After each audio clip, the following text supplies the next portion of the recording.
نحمدہ نصلی علی رسول الکریم بسم اللہ الرحمن الرحیم۔ بھائیو، بزرگوں، دوستو اور خواتین، آج ایک ایسا نسخہ جو بے انتہا معروف بھی ہے،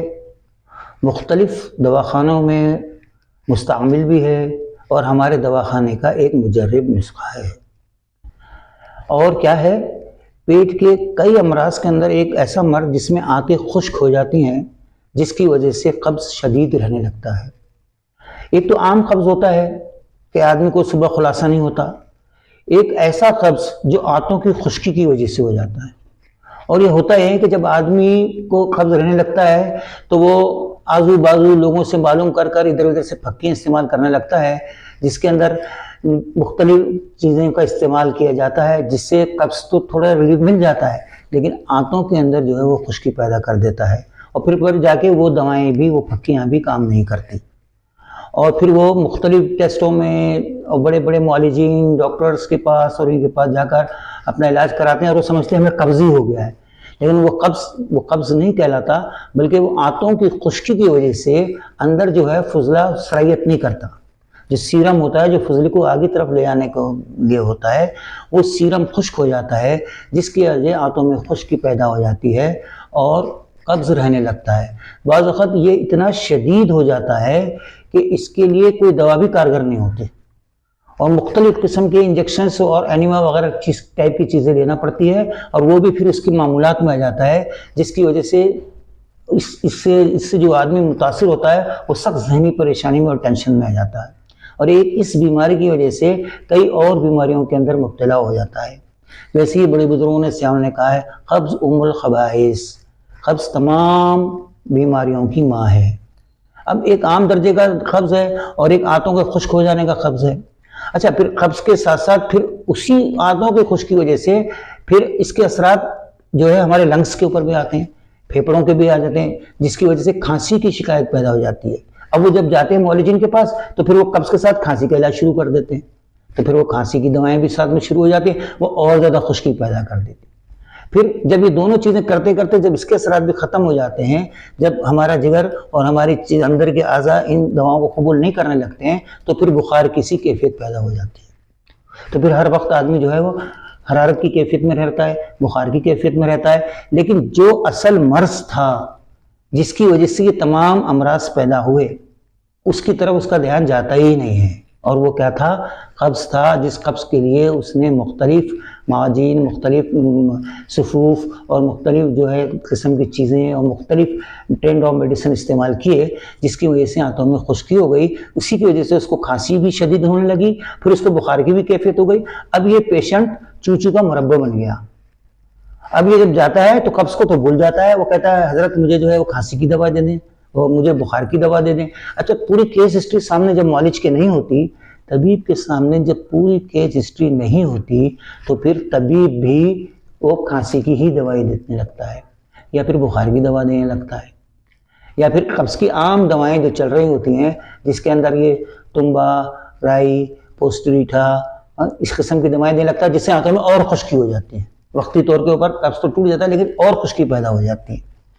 تو اس کے لیے ایک ایسا، اور پھر سینے کے دوسرے بھی امراض بھی پیدا ہو جاتے ہیں، تو اس کے لیے بہت ہی ایک اعلیٰ اور بہت ہی اچھا اور ایک شاہی نسخہ جو برسوں سے عام مطب میں اور عام جو ہے معالجین اس کو استعمال کرتے ہیں، جو بہت ہی مستعمل اور مجرب ہے، اور ہمارے خاندان میں بھی صدیوں سے اس کا استعمال ہے،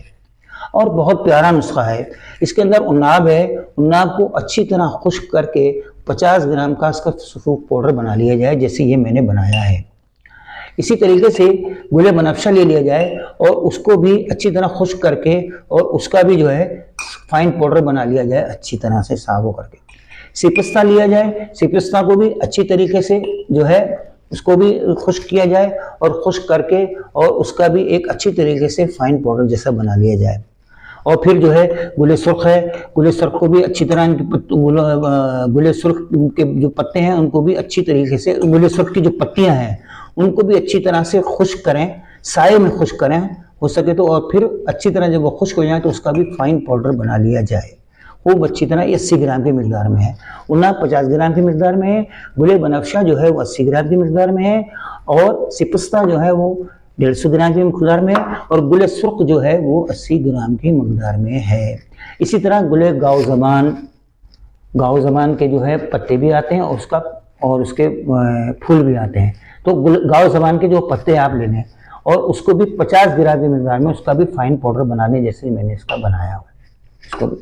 اور یہ بے انتہا سینے کے امراض کے اندر، دماغ کے امراض کے لیے، اور یہ تو دماغ کے لیے، دل کے لیے بے ہی فرحت بخش چیز ہے۔ پھر اس کے علاوہ بہی دانہ لے لیں، بہی دانہ 25 گرام لے لیں، اور بہی دانے کو بھی اچھی طریقے سے وہ کر لیں، اور اس کے بعد اسقبول مسلم تقریباً 25 گرام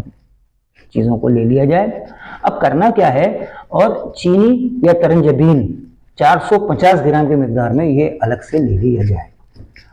اب انا 50 گرام،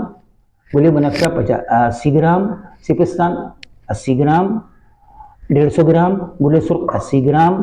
گاؤ زبان 50 گرام، بہی دانہ 25 گرام، اسقبول مسلم جو ہے اس کو پیسنا نہیں، اس کو ثابت رکھنا ہے، اور ترنجبین یا چینی 450 گرام لے لینا ہے۔ اب کرنا کیا ہے، ان سب کچھ چیزوں کو تو پاؤڈر بنا لینا ہے، لیکن اس کے ساتھ ہی اسقبول مسلم اور بہی دانہ کا لعاب نکالنا ہے۔ اس کا لعاب نکالنے کا طریقہ ہے، رات کو اس کو بھگائیں گے، صبح اچھی طریقے سے اس کو دونوں ہاتھوں سے جو اس کو ملیں گے، ملنے کے بعد اس کو چھان لیں گے، تو اس کا لعاب ہمارے ہاتھ میں آ جائے گا۔ اور باقی ادویات کو، جو باقی ادویات ہیں، اس میں عناب ہے، گل بنفشہ ہے، سپستان ہے، گل سرخ ہے، اور گاؤ زبان ہے، بہی دانہ ہے، اور اسقبول مسلم ہے، اور جو ہے اسقبول مسلم نہیں، اس کا تو ہم نے لعاب نکالنا ہے، اور ان سب کو چینی یا ترنجبین کا شیرہ بنا کر، اور وہ جو ہم نے اسقبول اور بہی دانہ کا جو ہم نے لعاب نکالا تھا اس کو اس کے اندر ڈال کر تمام ادویوں کو پہلے پکا لیں، پکانے کے بعد اس کا عصارہ نکال لیں۔ اس کا عصارہ نکالنے کے بعد وہ دونوں جو ہم نے چھان کے بنائے تھے، اسقبول مسلم اور دانے کا جو ہم نے لعاب بنایا تھا، اس کے اندر چینی کے ساتھ ملا کر اس کا قوام بنا دیں۔ بہترین ایک ایسا شربت، ایک ایسا لذیذ، ذائقہ دار، خوش ذائقہ اور سینے کے جملہ امراض، کھانسی، بخار، سب سے بڑھ کے آنتوں کی خشکی سے جو قبض ہو جاتا ہے، اس کے لیے بہترین مجرب اور مستعمل نسخہ ہے۔ بھائیو، بزرگوں، دوستوں اور بہنوں، یہ نسخہ میں نے صرف امت کی کار خیر کے لیے ہدیے کے طور پر جو ہے عام کیا ہے، اور بھی نسخے میں اسی طرح کرتا رہوں گا۔ تو جس طرح آپ کو اس سے فائدہ پہنچے اور لوگوں کو بھی اس سے فائدہ پہنچ جائے، تو ثواب کی نیت سے اس کو سبسکرائب کیجئے، لائک کیجئے، شیئر کیجئے۔ السلام علیکم ورحمۃ اللہ وبرکاتہ۔